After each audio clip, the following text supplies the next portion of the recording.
Hi. Hello. What's that? How y'all doing? Did you like this? Yeah. Is it not burning? So, I can do intro keys. I want to We only have 30 minutes. Oh, yeah. So tonight we're going to talk... Fire safety. All I see is fire with light talk.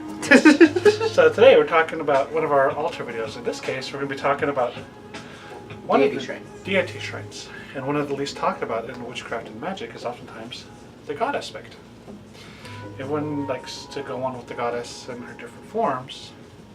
So tonight we're going to talk about the god, the horned god. I feel like you're talking to the old. Technical difficulties. So, how many of you have ever built a shrine to your deity? Come on, we want to see those hands. But yeah, in this case we're going to be working with Keranos. This is a pretty unusual statue. I had one that was green, couldn't hold it for it, but he ended up exploding. Long story. But this one, I've been wanting to get another Keranos statue for the longest time, but I could never find one that I really liked, and I didn't want to do mail order. So I just, kept visualizing myself with a new Keranos statue. And he actually came painted gold. I found him at an Asian grocery store. Underneath him was written, "The Buddha of Prosperity." I'm like, what? You're like, that's not Buddha. Yeah, I'm like, okay. But, that's what I wanted. And he's got the gold solar aspect going, which I really dig. And I got him. And, because I've been working with him for years, he was one of my original patron deities. So I think I went like about a year or two without a statue of him. And you don't need statues to create a shrine to the deities. For some people it's a focal point. Yeah. Something else that if you didn't have statues, what would you use? Horns. These are actually goat horns. So, where did I get these at? From a goat. Literally. My grandmother has a ranch, and we, butcher our own livestock sometimes. So, and this one was a goat. So, Saw some fur on there. yeah, there's still goat hair on there and everything like that. But it actually came from a goat. I saw the goat myself. So You're I like, know it was a goat. I ate the goat. I'm not too crazy about goat meat, so I didn't eat the goat. Oh. Everybody else did. But I want to try it. yeah. But yeah, you can use stang, like a stang. Which is across the room. Yeah, which is across the room. It's too big to be fitted, to fit the whole thing in the camera shot anyway too. So it's just about reaches the ceiling. So you could use animal parts. You can use certain tools, like he said, the stang. Mm-hmm. You can use images of the sun. An image of the green man. Yes, I have a green man plaque that used to be on the altar. So Pretty. yeah. Or other symbols that are closely connected with a certain deity, such as the serpent. I can never pronounce it correctly what he holds in his hand. A torque necklace. Yes, I don't want to butcher it, so I'm gonna let you say it. Yeah. Let me butcher it. Yeah. But, also, the serpent you can use, yeah. depending upon culture. Mm-hmm. So in the past, I've also used like a little wooden image of an elk or a deer. I've used a deer before. Yeah. I had a little bronze one. Uh-huh.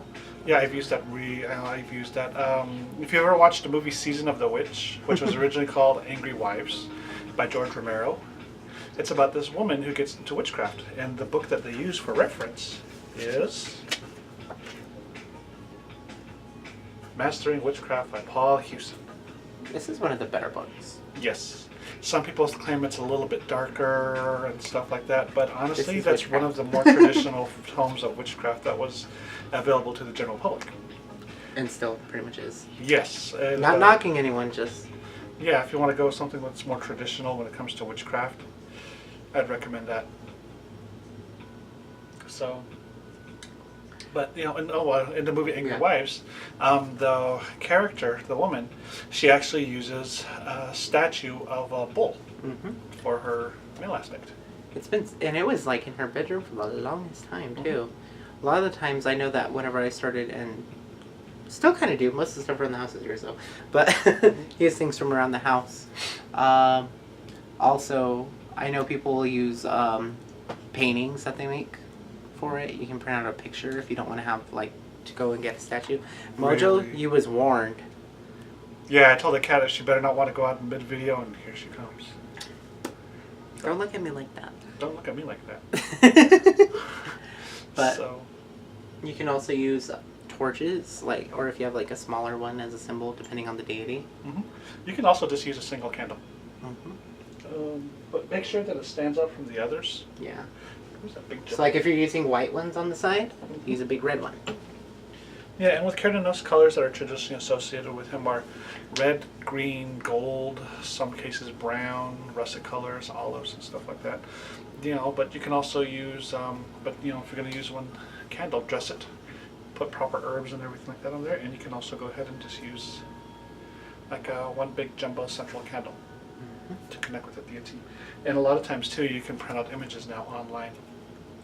When I was a young witchling, that was not a possibility because online was still a new thing. When I started out, it was in middle school, and I would print out pictures at school. Yeah. So, but I did the same thing too when I was in high school. When I was just starting and I was keeping my practice secret, I would hide things around the house. So I would take things that were around and just reconsecrate them and put it back up. Mm-hmm. So, which was actually an old common practice in witchcraft, during the Inquisition and the burning times, so people wouldn't get burned or killed. So they would hide things in plain sight. No one's gonna look for something if it's just there for them to see. So, but for this shrine dedicated to Cardinals, we have 2 red altar candles. Want to get that side? Okay. So, red for the vitality, the passion, and the life aspect, the color of blood. If I can get to it. I think I wet the wick when I was cleansing them. And usually whenever you set up anything with the shrine, you always want to make sure that your tools are clean. If you wash your candles off or use any type of cleansing condensers or anything like that, make sure that the wick is dry. Yeah, especially if it's a condenser. So also on his altar, we have A small devotional candle, which has Carnonos oil on it.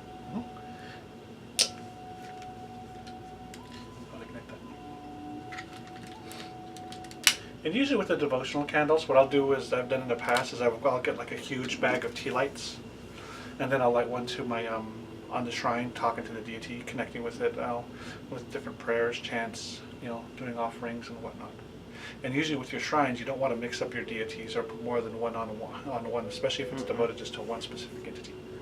It could take it offensive. And also, a lot of people say that, no, you can mix your paradigms and everything. Pantheons, Your no. pantheons. I don't recommend it. I've seen bad things happen because of it. Even some deities don't get along. Like, you're not going to want to mix Osiris with Set. Yeah, I almost said something else that would have been more obvious. Yeah. So that's so be cautious with that. If you want to experiment with it, go ahead, but even word. And if someone tells you that you shouldn't mix two, I wouldn't recommend it. Yeah, or you should mix 2 and stuff like that. Yeah. And going about it in a way that it's all about intent isn't going to get anything done properly. Especially if they don't like each other. So Yeah. I wouldn't mix Greek with Egyptian. I wouldn't mix an Osiris deity with a Roman deity. Yeah, they kind of have a history of not getting along culturally. Yes, some of the people are like, well, some of the Egyptian deities crossed over to the Greek and Roman Greco paradigm. Yeah, that's okay. Like, Yeah, well, if you know the history and how to work with it, go for it. however, if you don't and you're throwing things willy-nilly, that's something else entirely. Yes. Just because individual deities like you doesn't mean they're going to get along themselves. Other things that we have on here is apple as offering. And the divine wine for offering. Kind of not like wine. I've also heard too that he likes whiskey. I would never given him whiskey. I never give him whiskey either. It's usually wine, grape juice. If you can't drink, grape juice or apple juice is always a good substitute. Doesn't have to be organic. I like apple juice. I prefer grape juice. Differences, but good. So, incense made for him. These I made myself. I love the smell of these.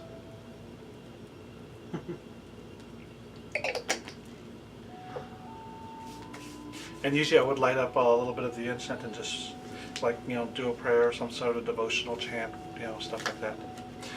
Some good references for devotional work to him can be found in the Grimoire of Lady Shiva, By Lady Shiva. one of my favorite books. And then Mastering Witchcraft also has it too. But they go into some of the more traditional chants. Which one are we going to find for this one again? We should have marked this out first. Yeah, so we get very unprepared sometimes. But it's okay. Some great spells that you come up with are improv too sometimes. Yeah. As long as you get your correspondences right. And when you're doing offerings too, act accordingly and stuff like that, or working in front of your shrine or with your shrine. If you're working with a deity who promotes a lot of celibacy, don't have sex in front of it. See, in this one, if you have Mastering Witchcraft, it's on page 124. Invocation to the Horned One. It goes Echo, Echo, Azarek, Echo, Echo, Zomalak, Echo, Echo, Kernanos, Echo, Echo, Aradia. And then it goes into some other stuff that I can't pronounce, so I'm not going to try. And we don't have time for that anyway. We're trying to keep our videos under half an hour.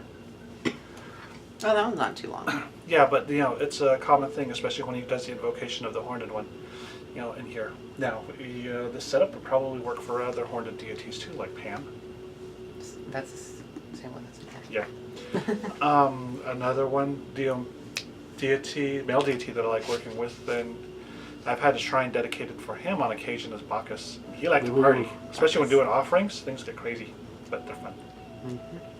What male deities have I worked with? I worked with Kernunos, but not on a one-on-one basis. Just when I started learning about Wicca.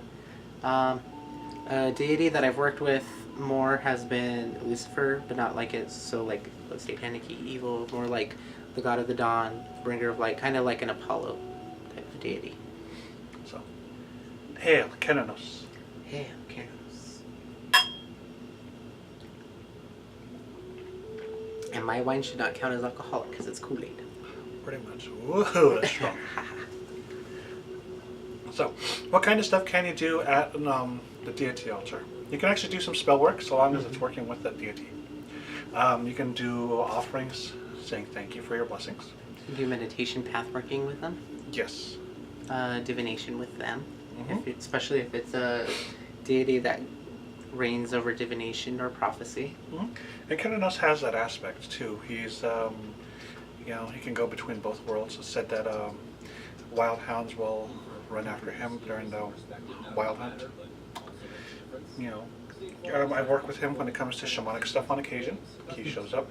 He's come to me in dreams and visions after doing some work with him and everything like that. And sometimes you can get some really cool information, specialized spell work, stuff like that. I love whenever you get spell work working with the deity. Yeah. Like that one time, my learning experience. Yeah.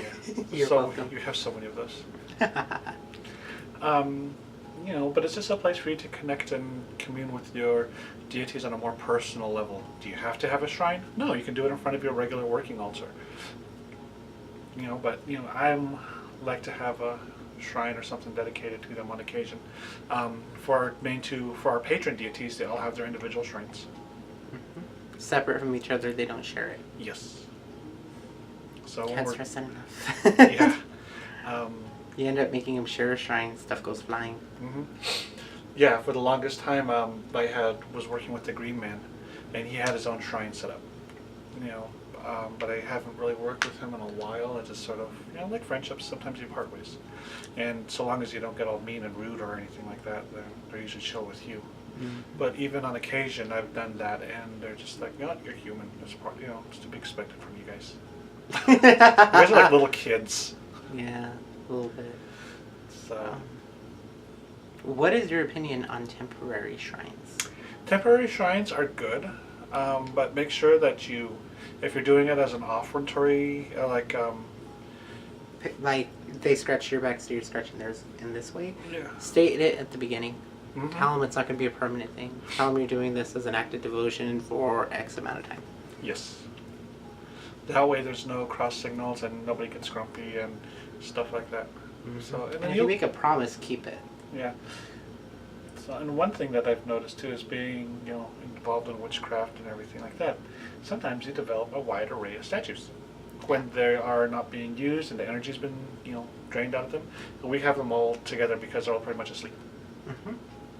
Which is completely different from having a shrine. Mm-hmm. It's no way the same thing. Yeah, but where we keep them at too, when they're all together, it's still a place of reverence. We don't just throw anything up there. We don't throw them in a box. Yeah, no, we keep them. We keep the space clean. It's other sacred objects that are not in use at the time that are up there, such as the crystal ball that I showed you guys when I first got it when Alpha's closed. That's up there. An Aradia statue he got me for Yule, which I want to work with, but I don't want to put her up on an altar because she can fall back. So if she'd be good for a wall altar. Or up against a wall like a Gardnerian style. Yeah. We have statues of Diana. A couple of statues of Diana, one of Apollo, Ashra, a general white clay goddess one. Do we have a clay god in there? No, I didn't get the male one. I thought you did. Oh, that's the one I've been wanting to get. And also we have one of Demeter up there I too. can't see up there right now. I'm already short enough. I can't see up there all the time. But yeah, we have a bunch of crystal balls and stuff like that. Ritual tools that are being used, like when I'm doing ceremonial magic, there's a specific lamp that I use. That's up there. And then we have Cernunnos up on a wall for his wall statue. Yeah. So, and then on the same wall, right next to it, it's on top of a bookshelf, so nobody can get to it and mess around with it. But right next to that is the plaque of the green man that I used for one of the rituals, and also a plaque of The Pan. Horde. So. And then near that is where I have my shrine to Hecate. And right above Hecate, we have another image of the goddess and another image of the horned god. There's There's like a lot deity going on. yeah, there's a lot of deity statues in this room. Which is why we need more space. So, Yeah. but Buy me a house. right. So where are we at for time? I can't see. Camera's a bit further away than normal. So. Can't see it.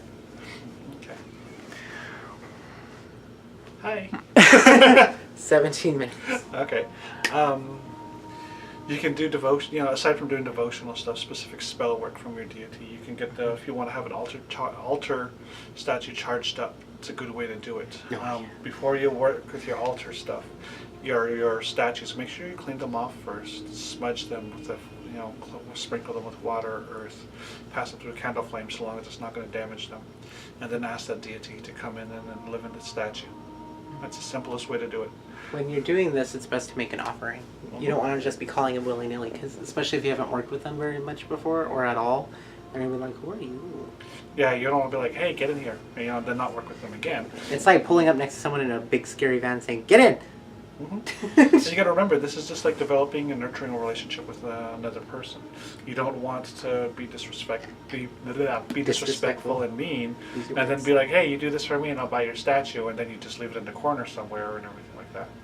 That's sort of like going on a date, hooking up with somebody, and then like, yeah, I'll call you, and you never call them back. Yeah, that's a really good way to put it. And who hasn't been there? I heard two. I haven't. Oh, that was me. No, just kidding. But yeah, and you make sure when you do a shrine, this is made out of sturdy material. This is wood. You don't want to make it out of cardboard and wonder, oh, why did it fall over or cave in? And make sure that you're using heat-proof surfaces for burning things. Yes. I don't want to hear no one saying, oh, I did what she said and set my altar on fire. I'm like, we're using tiles. Yeah, if you're using like burner. it's a burner with charcoal discs, make sure that you put it on a ceramic tile or another heat-proof dish so it doesn't set on fire. I actually scorched an altar cloth not too long ago. Oh, I remember that. Yeah, it's got a brown ring on it now. And then there was another one that was white. that actually burned a hole through it because of a candle. God, that looked horrible looking at you through it. Yeah, you could see right through it. It was a perfectly round hole. It was actually kind of cool. It was. But yeah. It looked like a dirty joke waiting to happen. It did. Especially when you hold it up. The older audience will get the reference. Yeah. So, and if they get the reference without being like too much older, I'm questioning you. Yeah. But also with your with stuff that you put on your shrine, make sure that it's that deity's alone. You don't want to share plates and cups and goblets with everybody else. Oh God. Like with our altar tools, everybody has their own cups. You want to get hers down and you can shut them. Yeah. A good example of an offering cup. Like there's another deity right here. Hold on. Yeah. is a little wine cup. I think those are actually for holding boiled eggs, but I like to use that. They're fairly inexpensive. They're white. I wash it off with salt and water before we put them up, and that's what we pour offerings in.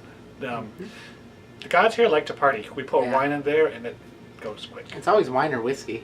Yeah, real wine, not Anthony's Kool-Aid wine. Yeah, they don't like my wine. They've stated it many times. Yeah.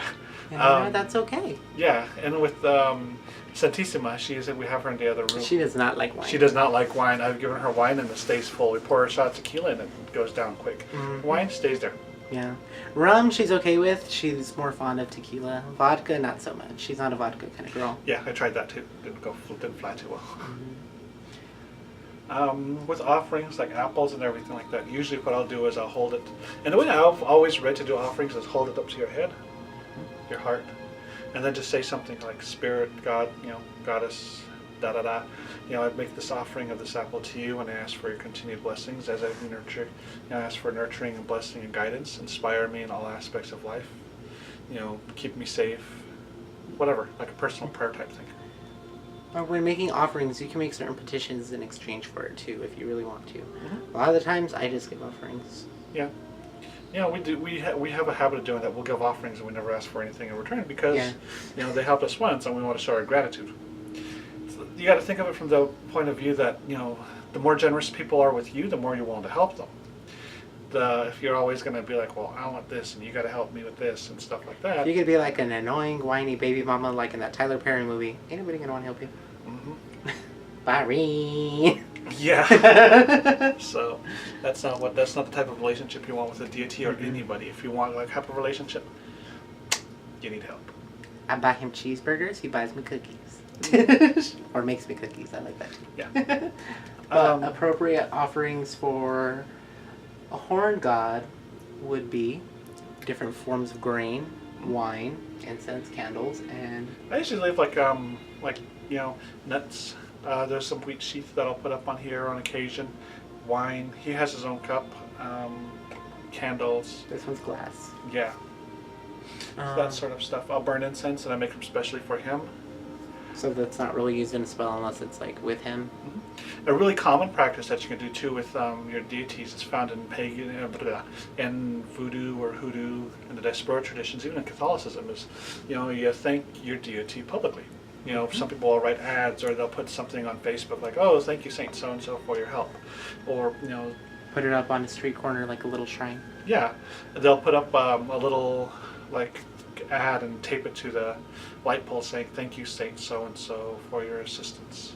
Or I know some people will send money to a charity and put it as if it was from or in thanks to deity, spirit, saint, etc.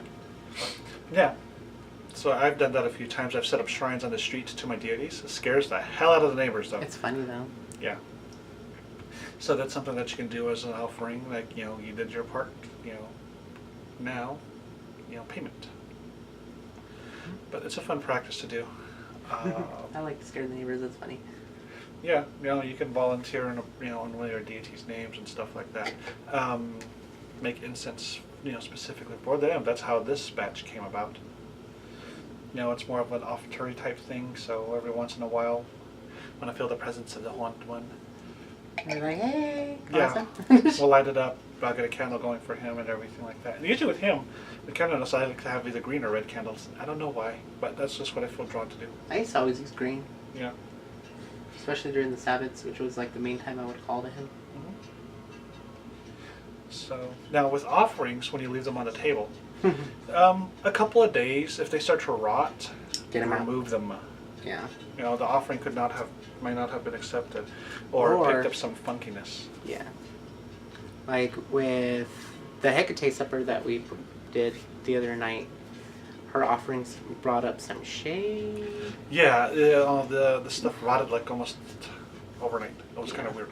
Like it was fine for a few hours and then, bam. Yeah.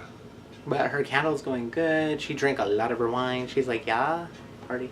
Yeah, she does. But, with offerings, usually, depending on what it is, too, we'll spread them out. There's a tree we live in an apartment complex, and there's a tree on the property on the North side. North side of the apartment complex, where I'll leave offerings. There's a bunch of people find flowers there, coins, fruit, veggies, vegetables, breads, cookies, wines. Yep. Eggs. So not like a whole bottle of wine. No, we pour it on the ground by the tree. Also, if you're leaving, you can leave your offerings in certain places. I know that in some Santeria and Voodoo practices, certain ones are left at the ocean, some are at the river, some are at the crossroads, some by trees, some are buried. Oh yeah. And also, if you're just leaving it like in a general place where you leave offerings, you can leave it in certain directions. Like if it's the ancestors, you can put it in the north or the west. Yeah. I actually had when I used to work on the other side of town, I was coming home on one of the highways here. If you're familiar with Phoenix, Grand Avenue, it goes like a big, every other block it has a traditional Y intersection because of all the streets that break off from it. So one particular area is Grand Avenue and Camelback, I think it was. And it's just like one big major cluster of crossroads. And so I'm in there going to make my left turn, and I'm waiting for the light to change. Just happen to look over, and there's a whole fish on the side of the road in the middle of the desert. It was roasted in a roasting pan and everything like that, and it looked good too. It looked like a big piece of carp. It had breading on there, it had spices and everything like that. It had orange or lemon slices all at the top of it and everything like that. And I was like, ooh, somebody got some offering going on. And it was there for a couple of months. And it didn't get like fly infested or anything like that. It was really, it was interesting to see until finally the city came by and picked it up and tossed it. So. She's like, I'm getting my offering. Yeah, so it's an interesting thing to see that stuff. Once in a while, I'll see when I'm out for a walk around town, I'll see like candles, set up at intersections and stuff like that are just plain colored candles, not the devotional ones where people die or anything like that. This is slightly different, but if you see mojo bags and they're lying around in places, keep your hands to yourself. Don't touch. Don't touch it. Don't look at it. Don't think about it. Walk away. Sorry. Yeah. Just, some people go up and grab things, and I'm like, girl, no. Yeah, there's a story that a friend of mine had told me. A friend of hers lived in, I think it was in Chicago or Brooklyn, but she had a cleansing done, and what the person used was a big whole coconut. So after her cleansing work, because she had a lot of bad luck, she goes, the person who did the cleansing told her, go to an intersection and throw this into the intersection and everything like that. So there she goes, walking down the middle, down the street, carrying this huge coconut with her. And people see her, and she's just holding the coconut, and she got this look of determination on her face. And people started clearing out of the way because they know what it is. So she stands there at the intersection. She raises this coconut above her head so she can smash it down on the ground. And it was a highly Hispanic, Cuban, Puerto Rican population in this area. She raises this coconut up in the air, and everybody sees her, and everybody scatters and runs. They're like, fuck this! She smashes it down, she throws it down, and she goes running off too. She's like, ah! It's like, what is that one little gif of the little girl running away from the big cloud of black smoke? It's like, ah! Yeah, the little fat kid who's always like, that's pretty much how it can go. That's how you should run. Yeah, you're running, don't look back. Especially when you're disposing of stuff, don't look back. And the whole thing with that is because it's said that whatever negativity that's entrapped in you, been disposed of, can follow you back if you look back at it. So what do we have for time? We're at 28 minutes. Okay, so sorry about the whole time thing, why I keep asking, because we're trying to keep our videos under 30 minutes. So that way it doesn't have to get split into 2 parts, because I know it's a pain in the ass to have to go through multiple videos. Trust me, I sit there and I'm like, never mind. Yeah. Now we've noticed that we get more views on our first one than our second one. So. And we just want to give you all the information at once. Yes. So, I guess, unless you have anything else to add? Not really. Whenever I was to say something, you covered it. Oh, my bad. Well, the shade. Yes. Thank you, everybody, for watching. We're probably going to do another video here in a few, and it'll be up in a couple of days later. Yeah. We are trying our best to get at least one video out a week, but we are very inconsistent. Mostly because we're lazy. Well, I have a really weird work schedule. Yeah, and we're both really lazy. Hey, I've been motivated the last few days. Yeah, and we're both really lazy. So if you like it, give Shade. us a thought. Like and subscribe. Like and subscribe. If you don't Give like us us, a bye. thumbs up. Yeah, you know how to do it. Bye. We hope. I promise I am working on the Totem Brooms Etsy Etsy. page. I finally got the application for a PO box. We're going to use our PO box because we kind of don't want people to know where we live at. I know, some people are weird. No Yeah, offense. it's kind of scary. No offense. So no offense. In all honesty, we're not talking about you, we're talking about someone else. Yeah, we're talking about the other person. Yeah, you know. Yeah. So remember, like and subscribe. Feel free to share our videos. And if you have any requests for our videos, let us know. We're still working on the Baffy one. We want Yes. to give you all the information we can. Yeah. Because that is a very elaborate subject on her. Yeah, and We don't want to half-ass it and give you not enough information. We want to go all historical on you. Yeah, we got a really cool Baffy statue. So let's see it. Yeah. Another statue. Yes. We're We statue picked her whores. up recently. Got to hold her for the fort. But yeah, we picked her up recently, and she's purty.